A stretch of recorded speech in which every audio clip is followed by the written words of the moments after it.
बच्चों, आइए आज आप लोगों को बाल गंगाधर तिलक की कहानी बता रहे हैं। एक बार अध्यापक ने कक्षा में छात्रों को गणित के कुछ प्रश्न हल करने के लिए दिए। कक्षा के सभी छात्र तल्लीन होकर अपना कार्य कर रहे थे। एक छात्र चुपचाप बैठा था। शिक्षक ने उससे पूछा, तुम गणित के प्रश्न क्यों हल नहीं कर रहे हो? छात्र ने कहा, मैंने प्रश्नों को हल कर लिया है। आश्चर्यचकित शिक्षक ने पूछा, कहाँ? छात्र, मस्तिष्क में। शिक्षक, अच्छा तो उत्तर बताओ। बालक ने खड़े होकर शिक्षक के द्वारा दिए गए सारे प्रश्नों को मौखिक रूप से ही हल कर दिया। अद्भुत प्रतिभा का धनी यह बालक गंगाधर तिलक था। बाल गंगाधर तिलक का जन्म 23 जुलाई सन 1856 ईस्वी को महाराष्ट्र राज्य में कोंकण जिले के रत्नागिरी नामक स्थान में हुआ था। इनके पिता का नाम गंगाधर राव और माता का नाम पार्वती बाई था। इनका बचपन का नाम केशव था। छोटा होने के कारण घर में लोग इन्हें बाल कहकर पुकारते थे। बाद में यही नाम प्रचलित हो गया। इनके पिता की शिक्षा में गहरी रुचि थी। उन्होंने अपने पुत्र की शिक्षा दीक्षा पर पूरा ध्यान दिया। तिलक कुशाग्र बुद्धि के बालक थे। विद्यालय जाने से पूर्व ही इन्होंने अनेक संस्कृत ग्रंथ याद कर लिए थे। इनकी प्रतिभा से शिक्षक बहुत प्रभावित थे।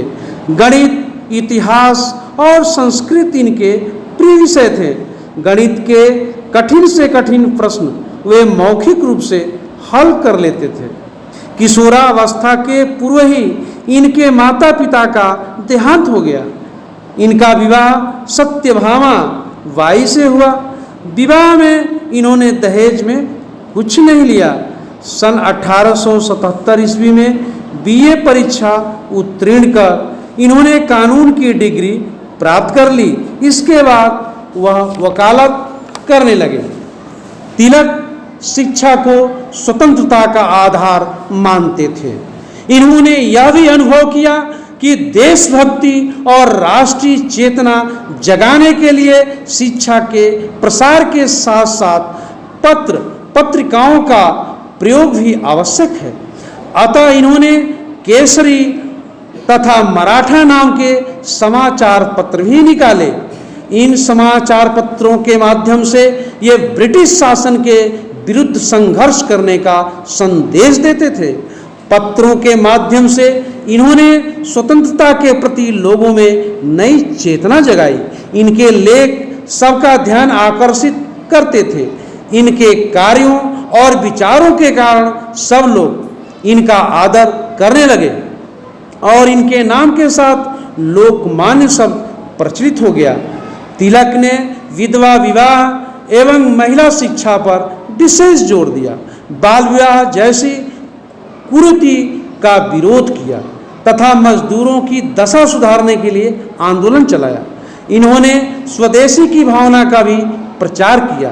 तिलक के स्वतंत्र एवं उग्र विचारों से रुष्ट होकर अंग्रेज सरकार इन्हें बार बार जेल में डालती रही।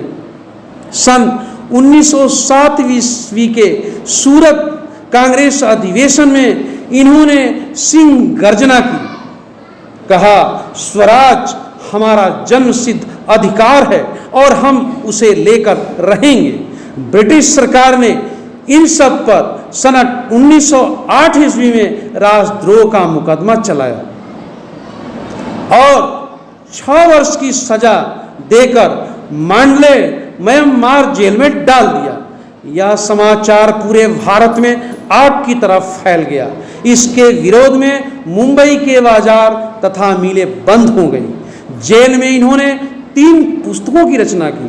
पहली पुस्तक थी गीता रहस्य, जो बहुत प्रसिद्ध हुई। इस पुस्तक से इनकी विद्वता और अध्ययनशीलता का परिचय मिलता है। अन्य 2 पुस्तकें थीं ओरियन और आर्कटिक होम इन वेदाज 6 वर्ष की सजा पूरी कर वे सन 1914 ईस्वी में मांडले जेल से बाहर आए। बाहर आकर वे फिर स्वतंत्रता प्राप्ति के लक्ष्य में जी जान से जुट गए। अपनी लगन तथा निष्ठा के बल पर इन्होंने भारतीय स्वतंत्रता संग्राम की सुदृढ़ आधारशिला रखी। स्वतंत्रता संग्राम का यह चमकता नक्षत्र 1 अगस्त सन 1920 ईस्वी को सदा के लिए अस्त हो गया। लोकमान्य बाल गंगाधर तिलक के विचार, देशभक्ति और स्वतंत्रता प्रेम हमारे लिए सदा ही प्रेरणा के स्रोत बने रहेंगे। बच्चों, यह कहानी थी बाल गंगाधर तिलक की। आपने देखा किस तरह से उन्होंने देश की स्वतंत्रता के लिए संघर्ष किया और किस तरह से लोगों में प्रेम, देश प्रेम की भावना को जागृत किया और किस तरह से वो अपने संघर्ष के लिए बार बार अंग्रेजों के द्वारा जेल में डाले गए। तो बच्चों, हम लोगों ने बाल गंगाधर तिलक के बारे में जाना। धन्यवाद।